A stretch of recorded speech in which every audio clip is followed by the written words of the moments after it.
réjouissez-vous et soyez dans l'allégresse parce que votre récompense sera grande dans les cieux.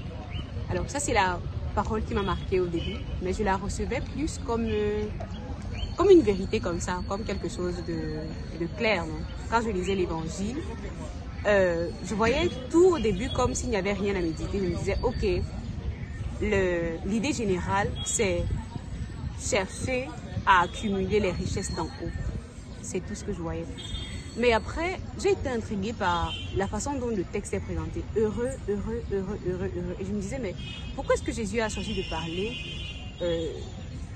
sous cette forme-là? Pourquoi est-ce qu'il a choisi d'adopter cette posture-là? Parce que moi, je voyais ça plus comme un parent qui donne des conseils à son fils par rapport à la vie de façon générale. Je me disais, mais pourquoi Jésus a choisi de dire ça?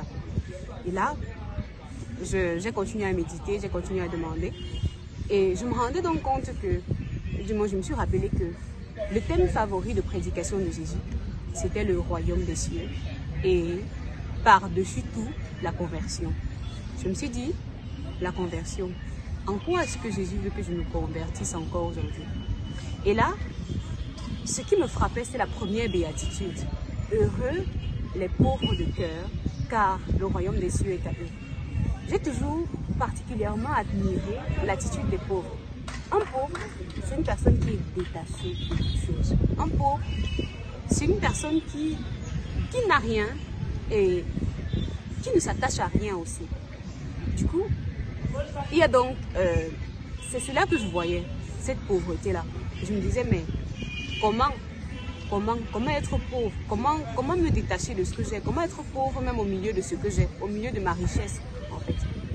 Et là, je demandais au Seigneur, comment me détacher par exemple des honneurs? Parce que j'aime être bien vue comme tout le monde. Sauf qu'à un moment, s'il faut faire un choix entre être bien vu des hommes et être bien vu du Seigneur, je pense que le choix est fait d'avance. Alors ensuite, je demandais au Seigneur, comment vraiment me détacher de tout cela? Et lui, il me répondait en me rappelant que ce que je fais, c'est pour sa plus grande gloire. Il me disait, bon, comment me rappeler de ça alors aussi? Et lui me répondait directement en l'invoquant à chaque fois que j'aurais à faire quelque chose. Donc ce que j'avais comme appel ce matin, c'était un appel au détachement.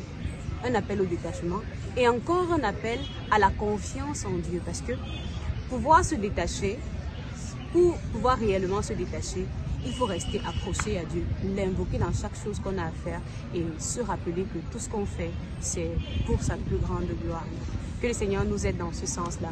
Il nous aide à comprendre que ce qu'on a à faire, c'est s'attacher à lui, faire des choses pour lui et à amasser des trésors dans le ciel, pas seulement les trésors de la terre.